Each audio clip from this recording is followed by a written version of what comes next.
Artificial intelligence atau kecerdasan buatan merupakan suatu proses menanamkan program pada sebuah mesin sehingga nantinya bisa beroperasi layaknya manusia. Algoritma komputer berperan penting untuk membentuk kecerdasan ini yang memungkinkan bidang matematika dapat dihubungkan dengan bidang lain. Misalnya, biologi menghasilkan bioinformatika dan lainnya. Bila ditanya apa itu algoritma komputer dan bagaimana kaitannya dengan kecerdasan buatan, algoritma komputer adalah serangkaian instruksi yang sistematis dan logis untuk menyelesaikan masalah atau melakukan tugas tertentu pada komputer. Algoritma ini dapat berupa langkah-langkah yang harus diikuti untuk mencapai hasil yang diinginkan. Dalam kecerdasan buatan, algoritma AI yang bisa berupa mesin learning, deep learning, natural language processing, digunakan untuk memproses data, mengenali pola, membuat keputusan, dan melakukan tugas-tugas lainnya. Kalkulus logis seperti logika proposisi, logika predikat, logika fusi, logika deskriptif, sebagai pokok utama artificial intelligence dikemukakan oleh Warren McCulloch dan Walter Pitts pada tahun 1943.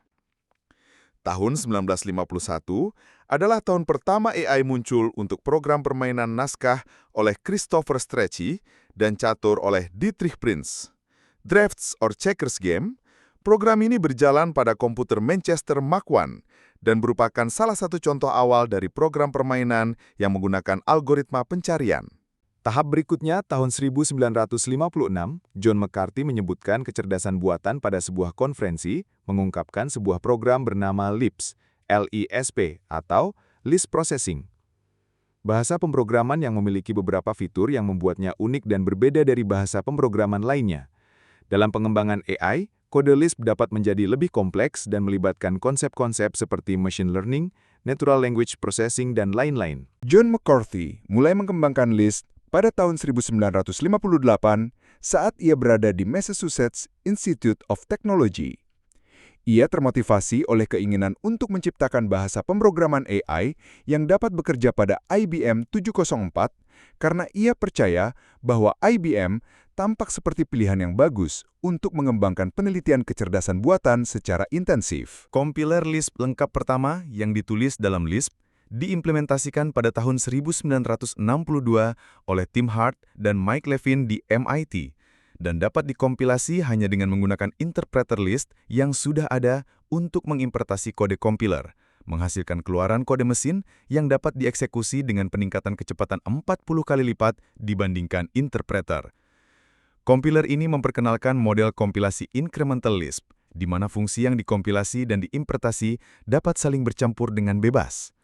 Bahasa yang digunakan dalam memo Hart dan Levin jauh lebih dekat dengan gaya Lisp modern dibandingkan Coda McCarthy sebelumnya. Dalam pengembangan sistem kecerdasan buatan yang kompleks, Lisp dapat digunakan untuk: pertama, membangun sistem pakar yang dapat membuat keputusan berdasarkan pengetahuan yang ada. Selanjutnya, mengembangkan algoritma pembelajaran mesin yang dapat mempelajari pola dan membuat prediksi.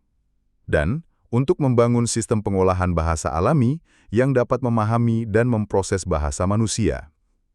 Dengan demikian, manipulasi simbol dan makro pada Lisp membuatnya sangat cocok untuk pengembangan sistem kecerdasan buatan yang kompleks. Perkembangan AI selanjutnya adalah Turing Test, merupakan kecerdasan buatan yang dikemukakan oleh Alan Turing. Turing mempublikasikan makalahnya yang berjudul Computing Machinery and Intelligence di jurnal Mind pada tahun 1950, di mana ia memperkenalkan konsep tes Turing sebagai cara untuk menentukan apakah sebuah mesin dapat dianggap cerdas atau tidak. Untuk lebih lanjut mengenai tes Turing ini, akan dijelaskan langsung oleh dosen kita. Silakan, Pak. Baik, Alan Turing ini dalam jurnalnya pernah menyatakan dengan sebuah pertanyaan, apakah mesin bisa berpikir? Kemudian berlanjut dia mengembangkan idenya dengan sebutan imitation game atau yang kita kenal sekarang Turing Test. Secara simpel, Turing menyiapkan dua kandidat, A. mesin dan B. manusia, serta C sebagai penilai yang tidak mengetahui kedua kandidat mana yang mesin dan mana yang manusia, karena ada sekat pemisah antara C selaku penilai dengan kandidat-kandidatnya yaitu A dan B. Penilai memberikan pertanyaan berbentuk teks untuk mengungkap mana yang mesin dan mana yang manusia. Dan bila si penilai tidak mampu menebak secara konsisten mana yang manusia dan mana yang mesin, maka mesin tersebut dianggap telah berhasil melalui tes ini karena mampu mengecoh penilai dengan meniru kemampuan seperti manusia, tapi tidak sampai memiliki kesadaran seperti manusia. Nantinya tes ini akan lebih relevan untuk AI yang dirancang untuk berinteraksi dengan manusia dalam cara yang lebih alami dan intuitif, seperti chatbot, asisten virtual, dan sistem dialog. Untuk jenis AI lain seperti sistem pengenalan gambar, sistem rekomendasi, atau sistem prediksi, tes Turing tidak terlalu relevan. Dalam banyak kasus, AI dipublikasikan dan digunakan berdasarkan kemampuan dan fungsinya, bukan berdasarkan kemampuan meniru perilaku manusia. Oleh karena itu, tidak ada keharusan untuk memasuki tes Turing dalam mempublikasikan AI. Namun, tes Turing dapat menjadi salah satu benchmark untuk mengukur kemampuan AI dalam bidang tertentu. Dan beberapa peneliti serta pengembang AI mungkin menggunakan tes Turing sebagai salah satu tolok ukur untuk mengukur kemajuan dan kemampuan AI mereka. Perlu diingat bahwa tes Turing hanya salah satu ukuran intelijensi mesin dan masih banyak aspek lain yang perlu dipertimbangkan dalam pengembangan intelijensi buatan. Itu saja tentang penjelasan singkat Turing Test. Silakan dilanjutkan kembali. Terima kasih Bapak. Selanjutnya, masih berhubungan dengan sejarah AI. Baik, saya yang akan melanjutkan. Program pertama di bidang matematika terjadi pada tahun 1960-an dan 1970-an. Hal ini dilakukan dengan demonstrasi Joel Moses. Manusia yang mempunyai banyak jaringan syaraf melalui perseptrons dikemukakan oleh Marvin Minsky dan Seymour Papert.